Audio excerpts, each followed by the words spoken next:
Something that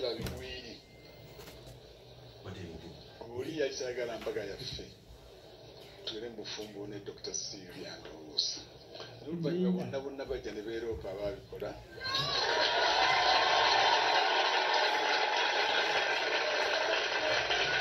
buli omu nga tannaba kufa baali bangi baliko na babiri abaatuulanga mu meeting buli omu nga tannaba kufa yajja neyenenya bajja ne beeroopa Katonda naye tubasonyiwa era tetutabuulira n'abantu kiki ekibaddewo bakitwa basonyiwa kankute taata wange onnekanisa nnene nnyo sonyiwa sonyiwa abakola obubi oliko ogenda mu maaso mwe n'emirembe kati ekyo naffe twakiyitamu oluvannyuma leeroopa kankomaawo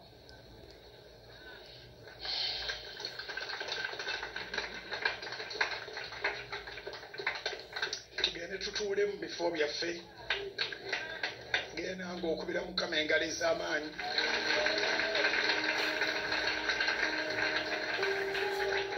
genda nga webaza Katonda omulungi buli ali wano agenda kutoola amafuta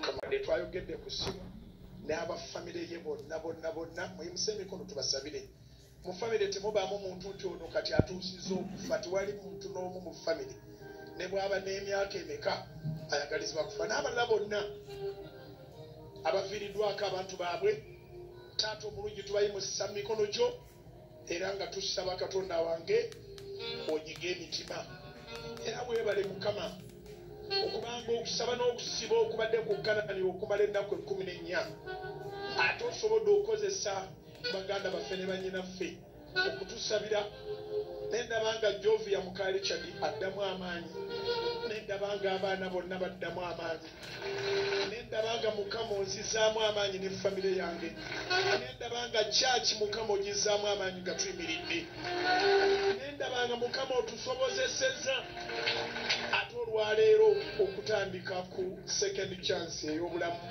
era nga tugenda kuweereza awatali kwekwasa nsonga Kristo Yesu Mukama ffe amiina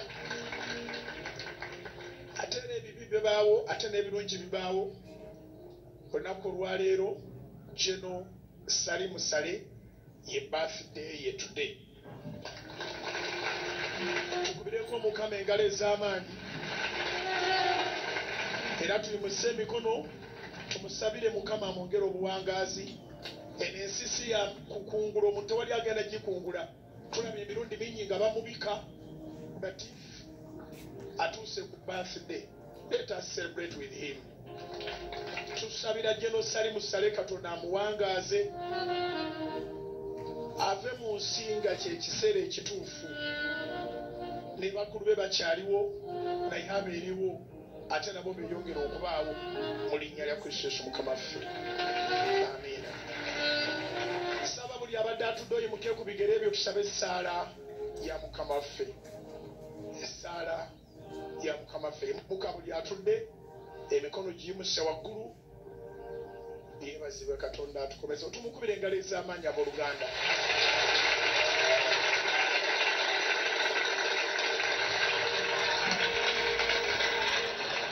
What the enemy meant for evil, God has turned it around, has turned it around. What the enemy meant kasa nti omubiri gufa ne gugenda mu ttaka naye omwoyo guvaamu amakulu gaakyo nti Richard Muhumuza mulamu atulaba amusanyufu Richard Muhumuza mulamu omwoyo gwe mulamu atulaba ajjudde smiles era olwaleero nazze nga nkiwulira nnyo nti atulaba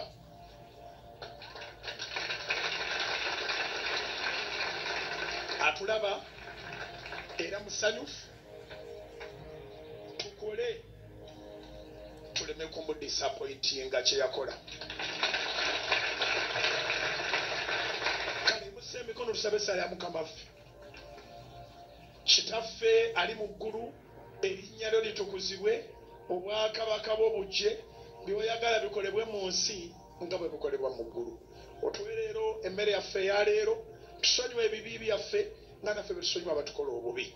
Tolutwala mu kukemebwa naye tulukole mu bubi, kubanga obwakabaka n'obuyinza n'ekitiibwa bibyo emirembe n'emirembe.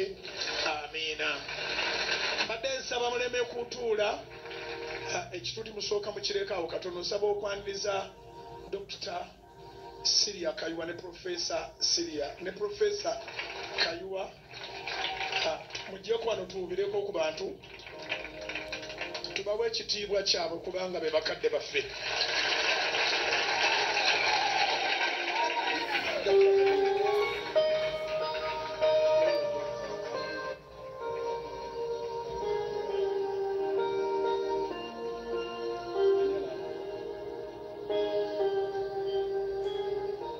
Abadde ankubira amasimu ag'okumu okumu n'okunsindikira messages buli kaseera, Professor Simeon Kayiwa n'omukyala nga batuzaamu amaanyi buli lunaku, era yanga noludda muzeeto lukwata kanzire eno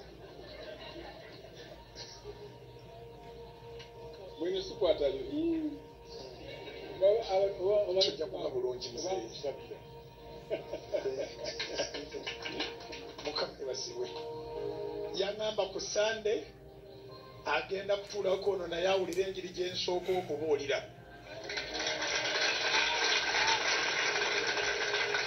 Naye era mu byonna nsaba ababuuzeeko waakiri. Mukama ebazibwe nnyo. Okubuuza nja kugamba ogambye nti twebaza Katonda kye yatukoledde okuwonya paasa waffe.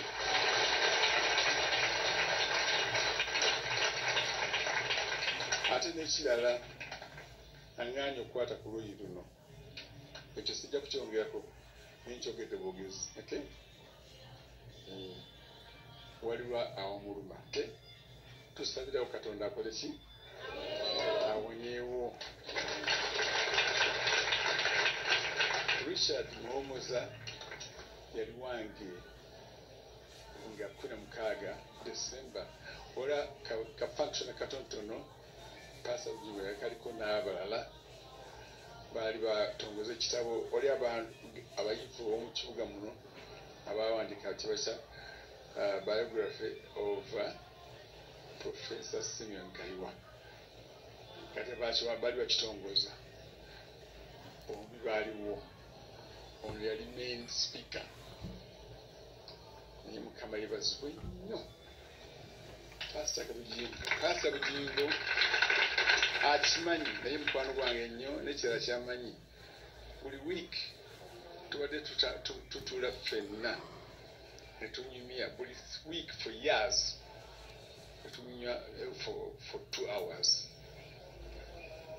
Egamba Katonda yebale okuba nti yannyambye mukwano gwange n'ata. Ekisokusatu ekisembayo kubanga sigenda kwerabira kati ekifaananyi ekiri mu Bayibuli ekya Yesu Kristo bw'atuwa kava. Ekyo sigenda kukyerabira kubanga kyekino kyatuliko ku luno.